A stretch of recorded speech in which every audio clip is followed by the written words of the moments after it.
نبی کریم علیہ السلام نے فرمایا، بخاری مسلم میں فرمایا، 7 ہلاک کرنے والی چیزوں سے بچنا، اگر ان میں تم چلے گئے تو ہلاک ہو جاؤ گے۔ 7 چیزیں ہیں جو تمہیں ہلاک کر دیں۔ یا رسول اللہ صلی اللہ علیہ وسلم وہ کون کون سی؟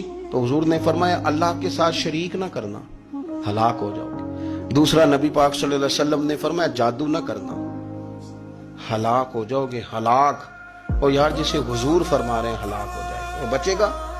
نبی پاک صلی اللہ علیہ وسلم نے تیسرے نمبر پر فرمایا، جس شخص کے قتل کرنے کو اللہ نے حرام قرار دیا ہے اسے قتل نہ کرنا، ہلاک ہو جاؤ گے۔ چوتھے نمبر پر رسول پاک علیہ السلام نے فرمایا، سود نہ کبھی بھی کھانا، ہلاک ہو جاؤ گے، ہلاک۔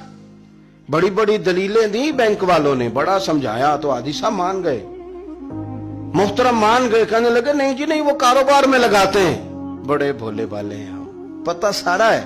اور دیکھو سب کاموں کے باوجود مستقل بینکوں میں پیسے اس اکاؤنٹ میں رکھے ہوئے ہیں جہاں سے مستقل سود آتا ہے۔ حضور نے فرمایا، نہ کرنا یہ کام۔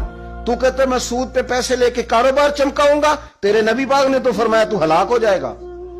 تو کہتا ہے میں میل لگاؤں گا، حضور نے تو فرمایا ہلاکت ہے۔ تو کہتا ہے میں بڑا کچھ کر جاؤں گا تو ہلاکت ہے۔ اچھی طرح سمجھ لیں، اصل مال بھی ضائع ہو جاتا ہے اس بندے کا جو سود کا مال ملا لیتا ہے، اصل برکت بھی اڑ جاتی۔ اور میرے نبی پاک صلی اللہ علیہ وسلم نے 5ویں نمبر پہ فرمایا، یتیم کا مال نہ کھانا، ہلاک ہو جاؤ گے۔